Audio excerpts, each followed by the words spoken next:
শীতের দিন হোক বা ঠান্ডা ঠান্ডা ওয়েদার, সকলের পছন্দের একটা খাবার হলো সিঙাড়া। আর এই সিঙাড়া বানানো কিন্তু ভীষণ সহজ। প্রথমে 2 বাটি ময়দা নিয়ে নিচ্ছি। এই সিঙাড়াতে দুর্দান্ত টেস্ট আনার জন্যে ব্যবহার করছি জোয়ান আর কালো জিরে, যা বাজার থেকে কিনে আনা সিঙাড়ার চেয়েও দ্বিগুণ ভালো হবে। তো কিভাবে করলাম দেখার জন্য সম্পূর্ণ ভিডিওটি শেষ পর্যন্ত দেখবেন। এর মধ্যে দিয়ে দিচ্ছি 1 চিমটা খাবার সোডা আর দিয়ে দিচ্ছি স্বাদ মতো লবণ। ময়দাটা ময়ান দেওয়ার জন্যে এর মধ্যে বেশ খানিকটা সাদা তেল ব্যবহার করছি। দিয়ে ভালো করে মিশ্রণটাকে মিশিয়ে নেব। চাইলে আপনারা সামান্য পরিমাণ চিনিও দিতে পারেন। এবার জল দিয়ে ভালো করে ময়দাটা ঠেসে মেখে নেব। ময়দাটা একটু নরম করে মেখে নেব, ঠিক এরকমভাবে।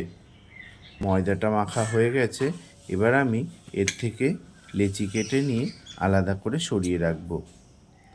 তো মোটামুটি একটা বড় সাইজের রুটির মতো করে লেচি আমি কেটে নিচ্ছি। তো এইভাবে লেচিগুলো সব বানানো হয়ে গেল।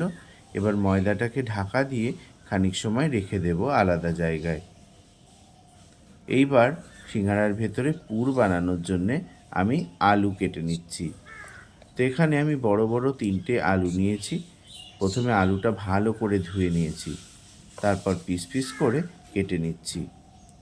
সিঙাড়ার আলুর খোসা ছাড়ালে কিন্তু আবার ভালো লাগে না, তাই খোসা সমেত আলুগুলোকে কেটে নিচ্ছি। আলুগুলো কাটা হয়ে গেছে। এবার গ্যাসটা জ্বেলে নিচ্ছি। কড়াইটা বসিয়ে দিয়েছি। এবার কড়াইতে দিয়ে দিয়েছি সামান্য সর্ষের তেল। তেলটা গরম হয়ে গেলে এর মধ্যে দিয়ে দেব ফোড়নে 5 ফোড়ন আর সামান্য আদা বাটা। এই আদা বাটাটা না দিলে কিন্তু সিঙাড়ার টেস্ট আসবে না, তাই আদা বাটাটা কিন্তু দিতেই হবে। এবার এর মধ্যে কেটে রাখা আলুগুলো দিয়ে দিচ্ছি। দিয়ে ভালো করে নাড়াচাড়া করে নেব। একটু ভাজা ভাজা মতো করতে হবে। এবার আমি এর মধ্যে দিয়ে দিচ্ছি স্বাদ মতো লবণ আর হলুদ গুঁড়ো। দিয়ে আলুটাকে ভালো করে মিশিয়ে নেব লবণ আর হলুদের সাথে। তো এইভাবে খানিকক্ষণ ভাজতে থাকব। অনেকেই সিঙাড়ার ভেতরে সেদ্ধ আলু ব্যবহার করেন, কিন্তু সেদ্ধ আলুতে অত টেস্ট হয় না। এর মধ্যে দিয়ে দিচ্ছি সামান্য লঙ্কার গুঁড়ো আর একটু ধনে গুঁড়ো। এবার এর সাথে মশলাটা ভালো করে মিশিয়ে নেব। এবার মশলা সমেত আলুটা ভাজা ভাজা হয়ে গেলে এর মধ্যে দিয়ে দেব সামান্য পরিমাণ জল। আলু যাতে ডুবে থাকতে পারে এরকম জল দিতে হবে। খুব বেশি পরিমাণ জল কিন্তু দেব না। এই দেখুন, ঠিক এই রকমভাবে। এইভাবে আলুটা যখন সেদ্ধ হয়ে আসবে এর মধ্যে দিয়ে দেব কয়েকটা বাদাম। এখানে বাদামটা অপশনাল, চাইলে আপনারা দিতেও পারেন, নাও দিতে পারেন। তো এর পরিবর্তে সেদ্ধ মটর ব্যবহার করা যেতে পারে। আর এর মধ্যে দিয়ে দিচ্ছি সামান্য চিনি। এবার আলুটার সাথে চিনিটা ভালো করে মিশিয়ে নেব। আলুটা কিন্তু প্রায় রেডি হয়ে এসছে। এবার এর মধ্যে দিয়ে দিচ্ছি বাড়িতে তৈরি করা গরম মশলা। এই গরম মশলাটা আমি কিন্তু সবসময় ব্যবহার করি। আর এটা কিভাবে তৈরি করেছি সেটা আমি ডেসক্রিপশন বক্সে দিয়ে দেব। আলুটা কিন্তু রেডি। আলুটাকে এবার তুলে নিচ্ছি। আলুটা ঠিক এই রকম শুকনো শুকনো হবে। তা আলুটা তৈরি করে একটু ঠান্ডা করে নেব। এবার সিঙাড়া বানানোর জন্য লেচিগুলো যে কেটেছিলাম সেই লেচিগুলোকে ময়দা দিয়ে লম্বা লম্বা করে বেলে নেব। এই দেখুন, ঠিক এইভাবে লম্বা লম্বা করে বেলে নেব। লুচির মতো কিন্তু গোল গোল করব না, ঠিক একটু লম্বা শেপে অনেকটা জিভের মতো করে বেলে নেব। এই দেখুন, এইভাবে বেলে নেওয়ার পর মাঝখান থেকে ছুরি দিয়ে কেটে নেব। এইভাবে সমস্ত লেচিগুলোকে আমি লম্বা লম্বা করে বেলে মাঝখান থেকে কেটে নেব। সমস্ত লেচিগুলোকে আমি এইভাবে বেলে এভাবে মাঝখান থেকে কেটে নেব। এবার সবচেয়ে গুরুত্বপূর্ণ কাজ হলো সিঙাড়ার ভেতরে পুর ভরা। তো আমি অর্ধেক করে রাখা সেই অংশগুলোকে নিয়ে নিয়েছি। নিয়ে এর লাইন বরাবর একটু জল নিয়েছি।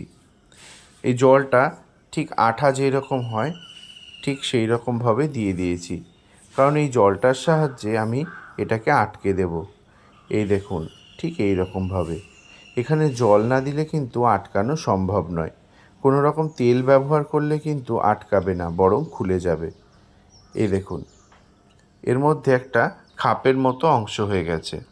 এবার এর মধ্যে আলুটাকে আমি দিয়ে দিচ্ছি, ঠিক যতটা পরিমাণ দিতে চান।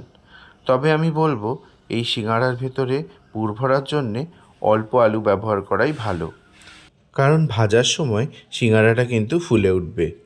আর এর ভেতরে যদি যথেষ্ট পরিমাণ জায়গা না থাকে তবে কিন্তু সিঙাড়াটা ফেটে বেরিয়ে যেতে পারে। তাই আলুটা একটু কম দেওয়াই ভালো। আলুটা ভরা হয়ে গেছে।